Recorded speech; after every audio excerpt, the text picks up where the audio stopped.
I was frozen in fear for a few seconds, knowing that the Phantom Killer had my wife and kids somewhere.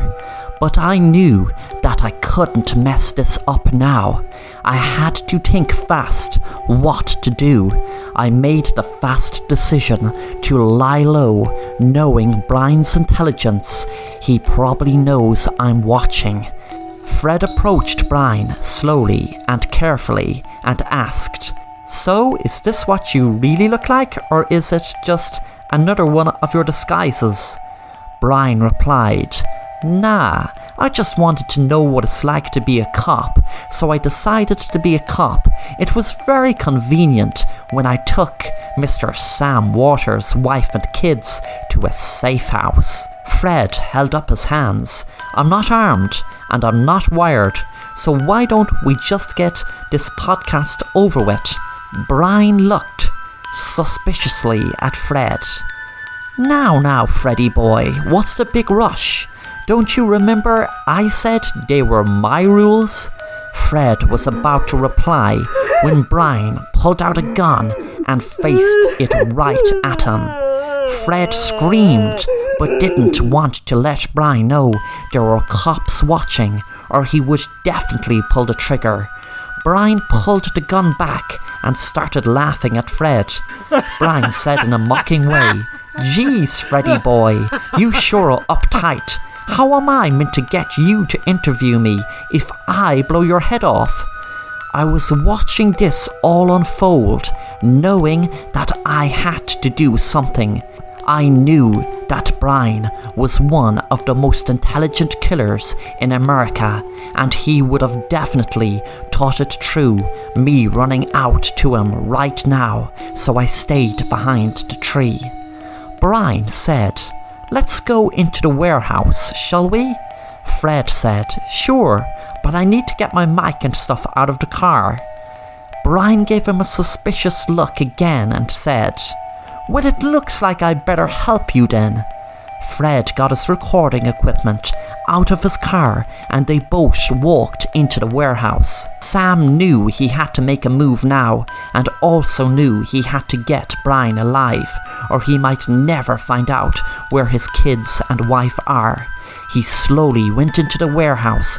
Within a few seconds, there was a huge explosion.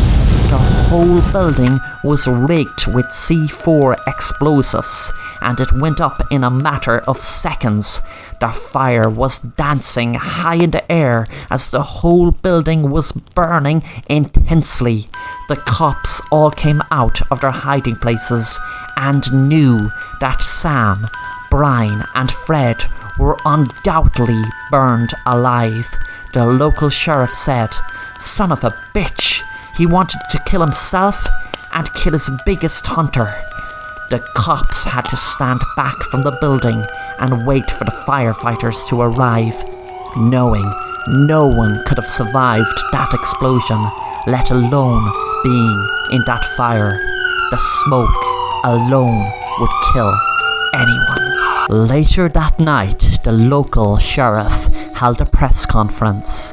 "Dear men and women and children of America, it is with my sadness and regret that one of the finest detectives I've ever worked with has sadly lost his life in a deadly fire, along with podcast personality Fred Jackson and serial killer Brian Wilson, otherwise known as the Phantom Killer.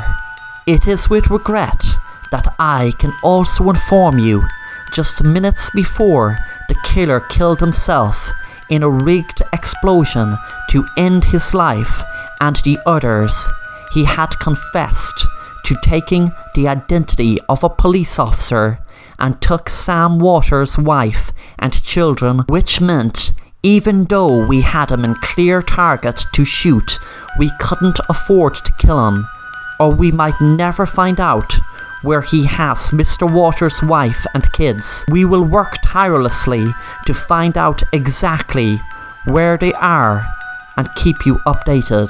The Phantom Killer might now be gone, but he made sure to get revenge in the biggest way by taking with him Sam, a detective that was so close to finally capturing him. R.I.P. to Sam and Fred.